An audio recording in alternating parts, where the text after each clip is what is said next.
தீபாவளினா பளிச்சுன்னு ஞாபகத்துக்கு வர்றது பட்டு, பட்டாசு, பலகாரம். பலகாரம் நான் ஞாபகத்துக்கு வர்றது மந்த்ரா கடலை எண்ணெய். அபார ருசி, ஆரோக்கியமான உடல் நலம். தீபாவளி அன்னைக்கு மட்டும் இல்ல, என்னைக்குமே கிச்சன்ல இருக்க வேண்டியது மந்த்ரா கடலை எண்ணெய் தான். வளர்ந்து வருகிற தமிழ்நாட்டை ஆளப்போகிற தமிழக வெற்றி கழகத்துடைய தலைவருடைய திரைப்படம் என்பது தமிழ்நாட்டில் என்று வெளியிடப்படும் என்று ஆவலோடு மக்கள் காத்துக் கொண்டிருக்கிற நேரத்தில் இது போன்ற தடைகள் ஏற்படுமானால் அதை ஏற்படுத்தக்கூடியவர்களுக்கு வலு சேர்க்காது. ஆகவே அப்படிப்பட்ட சூழல் எங்கே ஏற்பட்டாலும் அது வேதனைக்குரிய ஒன்றாக இருக்கும்.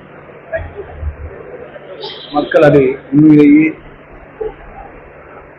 வளர்ந்து வருகிற வெற்றி பெறுகிற நாளை முதலமைச்சராக ஆகப்போகிற அவருடைய திரைப்படத்தை தடுப்பது என்பது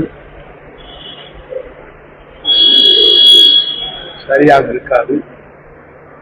அப்படி யாராவது எண்ணினால் அது அவர்களுக்கு பாதகமாக தணிக்கை சான்றிதழ் கொடுக்காம இழுபறி பண்றது வந்து யாரு? மத்திய அரசா, மாநில அரசா? அது உங்களுக்கே தெரியும் யார் செய்கிறார் என்பது நீங்களே சொல்லுங்கள். பொதுவாக ஒவ்வொருவரும் ஒரு கருத்துக்களை சொல்கிறார்கள். ஒரு கொள்கை தலைவர் அவர் உருவாக இருக்கிறார். 6 தலைவர் நான் இருக்கிறார் என்று சொன்னால் கொள்கை தலைவராக அவர் ஏற்றுக்கொண்டிருக்கிறார். இவர்கள் கருத்துக்களை பற்றி நான் இப்போது இல்லை. காலம் வரும் அவர்களுக்கு மக்களை பயிற்சி. அமித்ஷா வந்து என்டிஏ ஆட்சி தான் தமிழ்நாட்டில் அமையும் அப்படின்ற மாதிரி சொல்றாரு.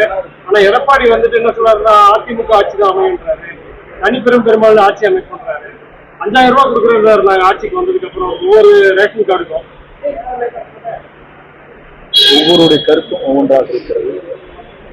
அதுக்கு அவர்களோட கூட்டணியில தான் கேட்க வேண்டிய கேள்வி தவிர கேட்பது சரியாக.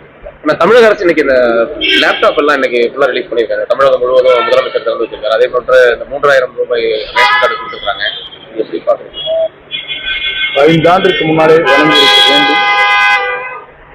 5 ஆண்டுக்கு முன்னாடி படித்து முடித்த மாணவருடைய நிலை என்ன என்பதை கல்வியாளர் அத்தனை பேரும் தெரிந்து கொள்வார்கள். இப்போது கொடுப்பதை காட்டி என்றைக்கு அவர் கையிலே ஒப்படைக்க வேண்டும் ஒப்படைக்கப்பட வேண்டும். குழந்தை வளர்கிற போது பாலூட்ட வேண்டும் தவிர வளர்ந்து முடிந்ததற்கு பிறகு பாலூட்ட தேவை.